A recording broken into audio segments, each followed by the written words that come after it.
జ్యోతిషాస్త్రరీత్యా ద్వాదశ రాశుల్లో 5వ రాశి అయినటువంటి సింహరాశి మిత్రులారా, మకా నక్షత్రం 1, 2, 3, 4 పాదములు, పుబ్బా నక్షత్రం 1, 2, 3, 4 పాదములు, ఉత్తరా నక్షత్రం మొదటి పాదానికి జన్మించిన మీరు సింహరాశి వారిగా పరిగణించబడుతున్నారు.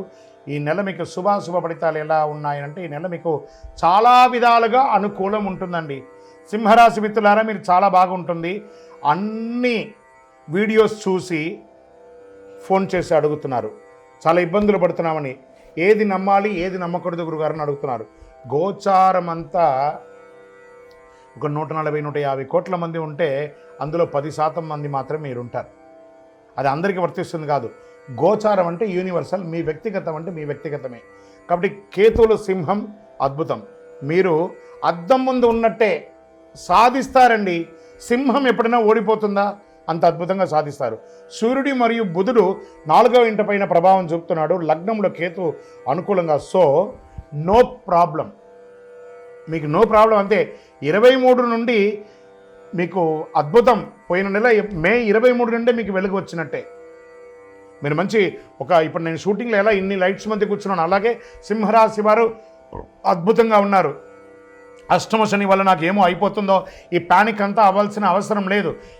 అన్ని రకాల వీడియోలు చూసి బుర్రను పాడు చేసుకోకండి. సూపర్గా ఉంది మీ జాతకం, అద్భుతంగా ఉంది. లగ్నంలో కేతు అనుకూలంగా ఉన్నాడు.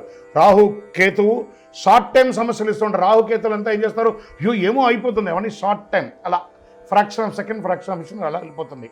కాబట్టి రాహుకేతు కూడా మీకేం పెద్దగా ఇబ్బంది పెట్టరు. మళ్ళీ చెప్తున్నా, మీరు చాలా బాగుంటారు. గోచార ప్రకారంగా లగ్నంలో కేతువు, సప్తమంలో రాహు, అష్టమంలో శని, భాగ్యంలో శుక్రుడు, దశమంలో రవి, లాభస్థానంలో గురువు, వ్యయంలో కుజుడు. వృత్తి ఉద్యోగాలు అనుకూలంగా పెరుగుతాయి.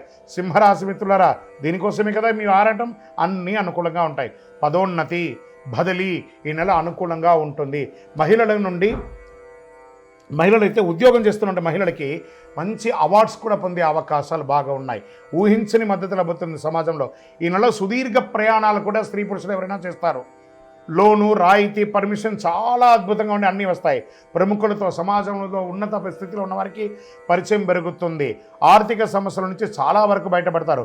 వృత్తి ఉద్యోగాల భారీగా మార్పులు చోటు చేసుకుంటాయి. ఉద్యోగంలో ఆశించిన స్థిరత్వం దొరుకుతుంది. నిరుద్యోగాలకు ప్రయత్నాలన్నీ కూడా ఫలిస్తాయి. వ్యాపారంలో కొత్త పంతులు దొక్కుతారు. ఇది కదా సమయం అని అనుకుంటారు.